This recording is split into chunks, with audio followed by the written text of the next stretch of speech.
Navy Security Forces member here. I was on shift with the DoD police officer on the oldest Navy base we have in the States. We get a call about an alarm going off in a nearby office and it being midnight. We quickly get over there. When we get to the building, there are lights on in the second story. We try all the doors and they are locked. Try the windows. Locked. Look for any possible entryway and everything is sealed up tight. We call the building commander and they send a guy to come and turn off the alarm and let us look around to make sure all is well. When he got there, his first statement to us was, "Alarm going off again? Damn it, I'm sick of that ghost always messing up with my day." Apparently everyone that works in that building has claimed there is a ghost or poltergeist that likes to move stuff around and cause the alarm to go off, and a check of the call log for the alarm activation showed that every time it went off, the building was locked up and tight. My command's headquartered in an old World War II hospital. There's an extensive basement that is used as a gym and storage area. There's some cages with gear in them on the storage side, and the other side is locker rooms for the gym, complete with showers. The male shower is the old autopsy room, because it was the only room with a drain. Apparently, there's a headless nurse that haunts the building. It's not one of those blatant poltergeists that scares the crap out of you, but one of those ghosts that just does really creepy, subtle stuff. Like you're not sure if you just saw something or not. With one exception. There's a story about a time that a sailor was in the gym later at night, after everybody had gone home for the day. He got his PT in, then went to take a shower in what was the former autopsy room. As he was showering, after rinsing the shampoo out of his hair and opening his eyes, he noticed that the water around the drain was reddish. He assumed it was dirt, since dirt in the region is red and these are old pipes. He finished his shower and then took a second look. It was way too red to be dirt. It looked like blood. That was pretty weird, but he knew it was an old autopsy room and figured it was just old World War II blood and dismissed it. He got dressed and left the locker room. On his way to the stairs, he noticed the light in the hallway towards the storage area, what was the former morgue. He noticed it was left on. Not surprising. Sailors can be forgetful, so he went to turn it off rather than bother the watchstanders with it. When he went to turn the light off, he heard a noise further down the hall. It sounded to him like the door to the outside, which was around the corner. This could be an intruder, so he walked to the corner and looked. Someone dressed in a simple white dress was hunched over an old-style gurney with a body bag on it, pushing it towards the door. As he looked, it stopped, let go of the gurney, and turned to face him. She hadn't been hunched over. She just had no head.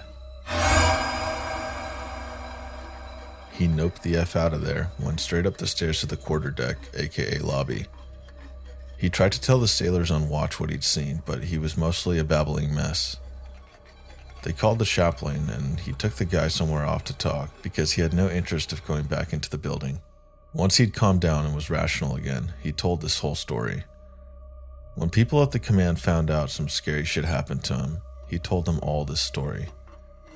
Supposedly the guy was so traumatized that he couldn't work in the building anymore, and they had to send him home for some psychiatric reasons. Because of that incident, there is now a time limit for when he can use the gym for PT. Although I don't know if it's technically official, I just know that nobody uses that gym after normal working hours ever since. Oh yeah, and as a junior enlisted, I get to be the roving security watch on the graveyard shift and do solo rounds of the building after midnight.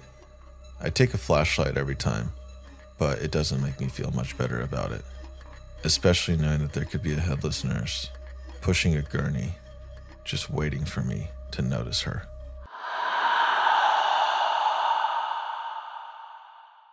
This isn't my story, but it's from a JO underway in the 7th Fleet from a couple years ago.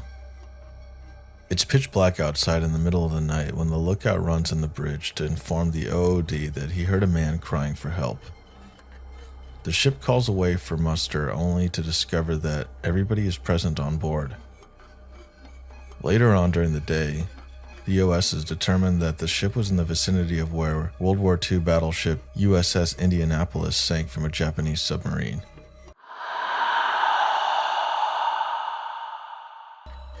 I was walking down the P-way at night, very late. I can hear someone walking behind me, even though I didn't see anyone down the cross P-way. I guess it was someone coming from there going to berthing. I kept walking past berthing and continued to hear the footsteps, and then I heard the distinct sound of a steel-toed boot hit the knee knocker that I just passed. I turned around because clearly they hadn't turned down into berthing. I stopped and turned around to see who it was. I heard 2 more footsteps, now, clearly in front of me, and then it stopped. There was no one there. I told one of the girls I was on watch with what happened, and she said that one night she was walking down the P-way at night and looked that same cross P-way and saw what I guess you could say was a shadow person. Like, it's dark with red lights on, but not dark enough to not figure out who it is you're looking at. While on shore duty, me and another guy watched one of our rolly chairs forcefully roll across the floor. Same night, we had a motion alarm go off on the loading dock. Even though we were watching the camera, nothing was moving in there. While stationed in Pearl Harbor and finishing my rounds as CDO, I was returned to my office around 2300 to pick up some folders. The entire floor was open with a single light at the rear, but I knew the layout, so no concerns. Halfway across the darkened floor, I heard what sounded like an old typewriter and someone talking, but not loud or clear enough to make out what was being said.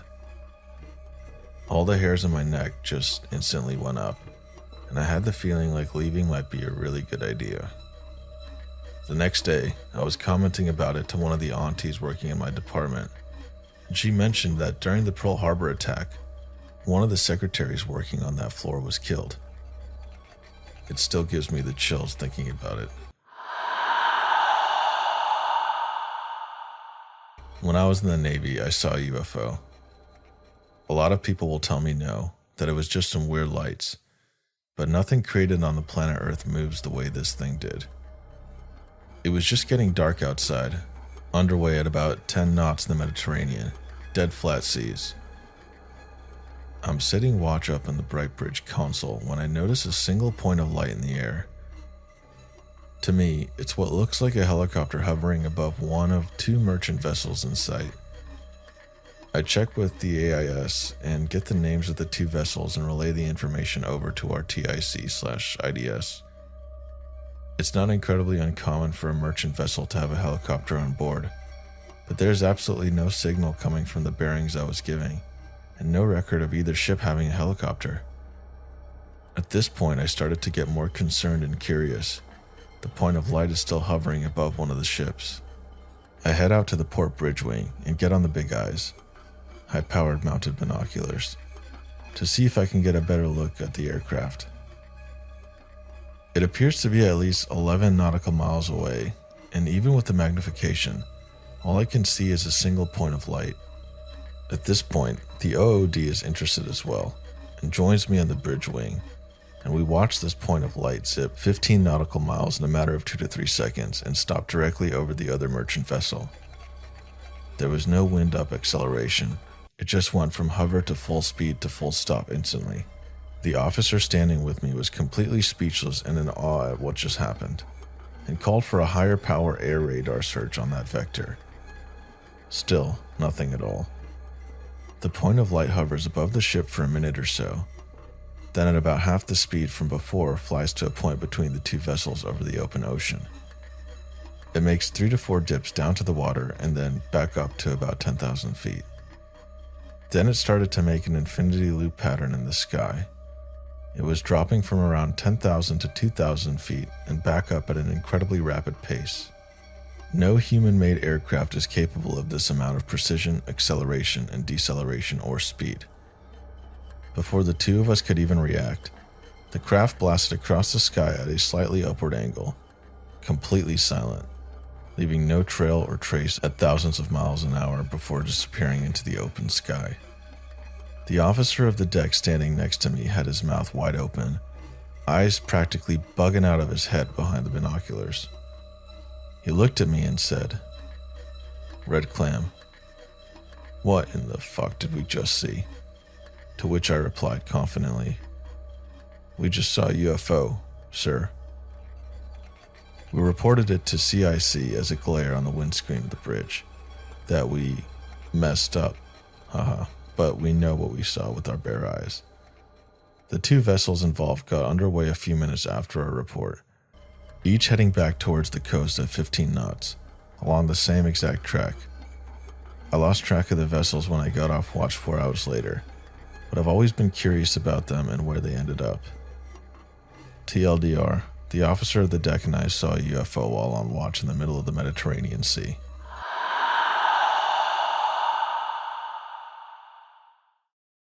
Hey guys, just want to take a quick moment to say thank you for all the likes, comments, and subscribes. Really means a lot to me as a new YouTuber. If you enjoyed the video, please consider hitting that subscribe button and the notification bell because I am planning on posting at least 100 videos this year and keeping an active pace. Although with all the support I've been seeing, I'm actually thinking of trying to hit 200 or 300 this year. Lastly, if you have a true scary story or a paranormal experience that you want me to read here in my channel, go ahead and write it and email it to me at drhans@gmail.com, along with a note of how you wish to be credited.